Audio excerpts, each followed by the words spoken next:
Alright, coming back to you with another album review, and this time we're on to Billy Joe's side project, The Longshot.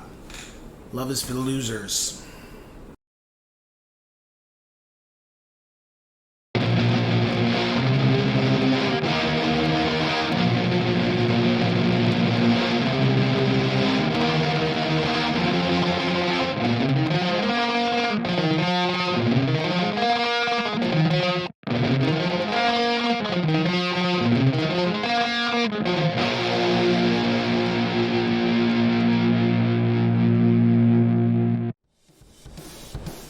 What's going on, ladies and gents in Cyberland? Coming back to you with another album review, and this time we're on to a side project from frontman of Green Day,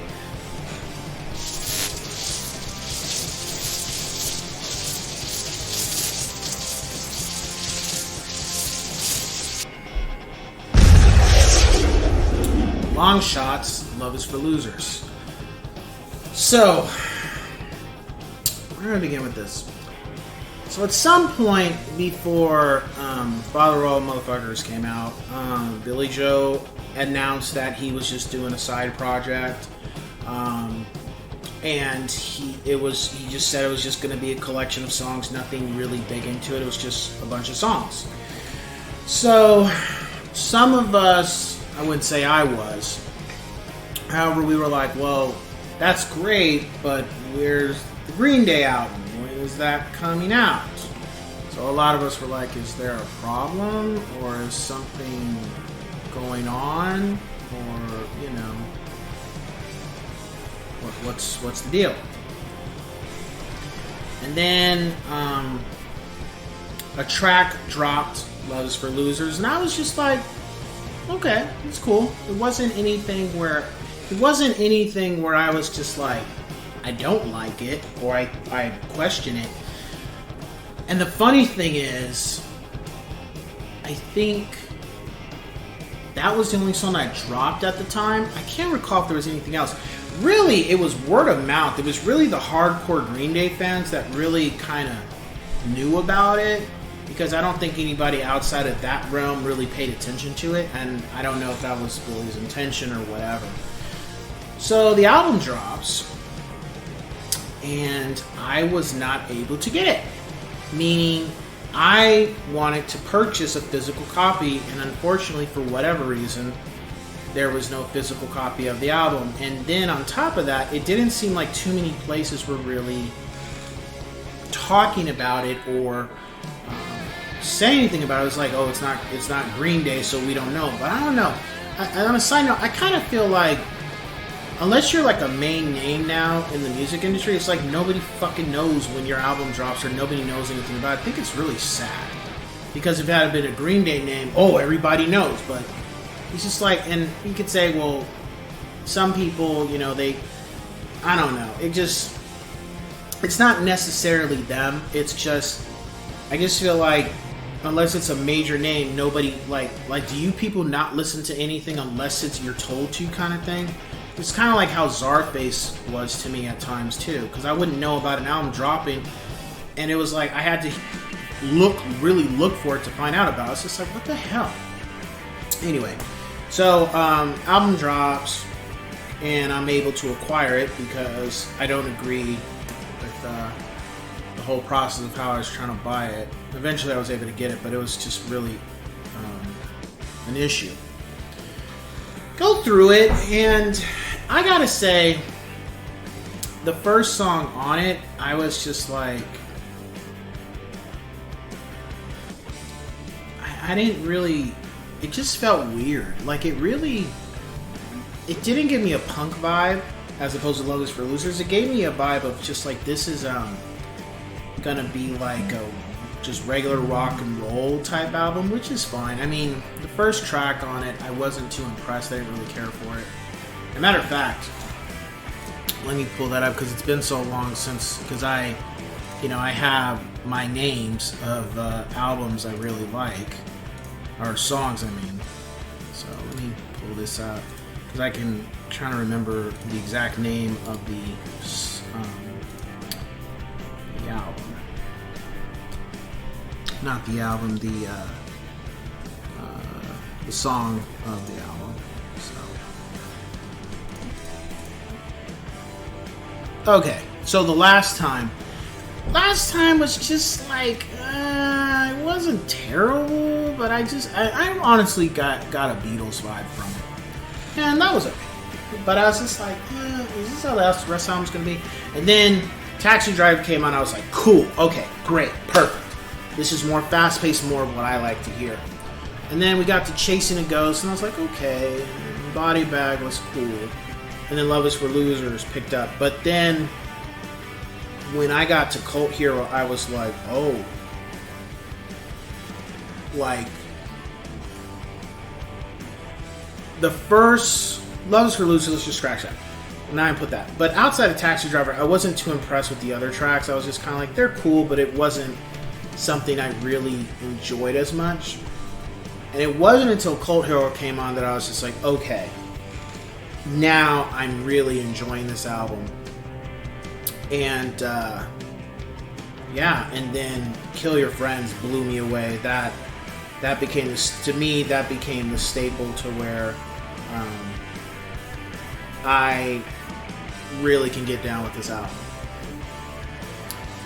And then, you know, Happiness, Soul Surrender, even Turn Me Loose was cool. Turn Me Loose kind of gave me this vibes of Green Day's song from 21st Century Hearts Collide. I don't know why, it just did. But I was overall, I was happy with the album. I felt like, you know, this is good, no issues here. But me, and I can speak for myself, I know where I was, but a bunch of people were like, where's Devil's Kind? Because before the release of the album, Billy was performing a bunch of songs. He was going to small venues, small little clubs, and performing the album. And people were like, where's Devil's Kind? You know, because Devil's Kind is kind of very similar to the way this album is. And we were like, where's Devil's Kind? Where's Devil's Kind? Where's Devil's Kind? And I gotta give Billy, he's not watching this. I'd be surprised if he was. But I gotta give him kudos. You know, he does genuinely care about the fans. You know, they all do. All the members of Green Day do, to an extent. You know, there's got to be balance. And it was funny because he posted, I think it was Instagram, he had like a little snapshot or video or something, and he was like, it's coming. So I guess, I don't know, but it kind of came off like he didn't realize that people, because that song was done years before for Ordinary World, that movie. And I don't think he realized that people really like that song. So I guess word got back to him, and they were like, yeah, dude, put it out, because everybody wants that. And then not only did he put that out, he put out a bunch of other tracks too that were really good. I felt like those songs should have been on this Longshot album, but they weren't. They're like extended play type songs, so it's like, that's fine. But yeah, overall it was good. My rating for the album, I give it an 8.5 out of 10 yes sirs. Outside of the last time,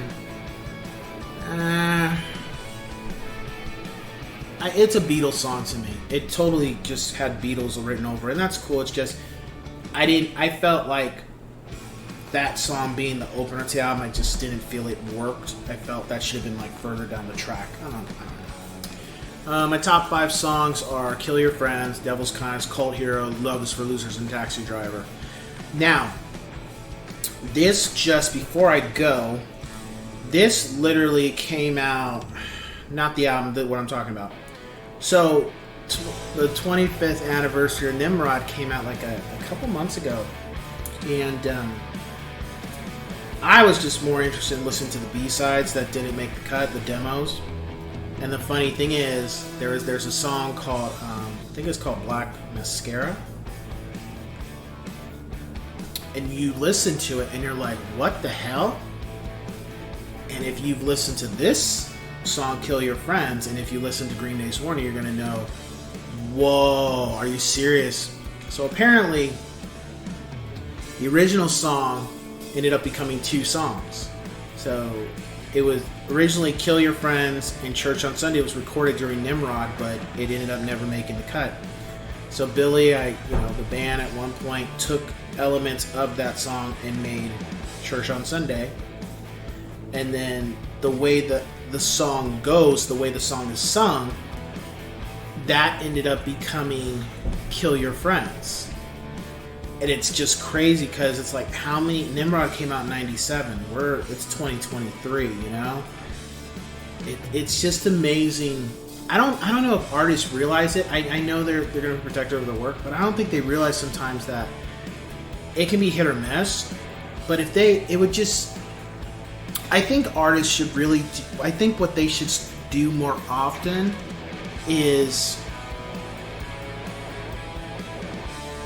have an album crafted and let the fans listen to that album at a listening party, but then say, instead of just fully putting out that album, say, you guys, this is what the album is, but we wanted to hear your opinion on what do you think of these demos that we made for the album. Do you guys think we should work on them, or should we scratch them and I mean, put them on the album, or you know, because it would be really cool. And I'm not saying, and artists can't do that. That's just unrealistic. They can't do it on a regular basis. But it would just be cool if, you know, Foo Fighters, and Green Day, and Weezer, and Korn, and you know, Offspring, Rancid, all these bands. It'd just be really cool if just they did that one album where they recorded a bunch of songs and they let the fans, like, it would be this huge vote to where they would let the fans vote on what songs are going to make the album, as opposed to just the band entirely doing it. And you could be like, well, the band made it, they should decide. I get it. I'm just saying it would be cool if they hypothetically did that, because it's amazing to hear that song that was recorded for Nimrod, and then you see that it ended up morphed into two different songs. It was just amazing to hear that, and it just makes you wonder how many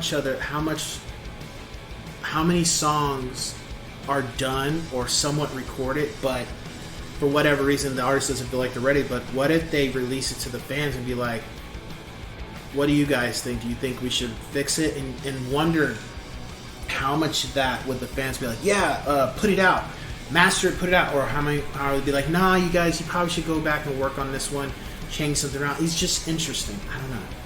But anyway, a one-off thing. I definitely feel you should check it out if you. I would say if you're just looking for a rock and roll album, it's not really a punk rock album. It's something different to me from what Billy has put out, aside from the Foxborough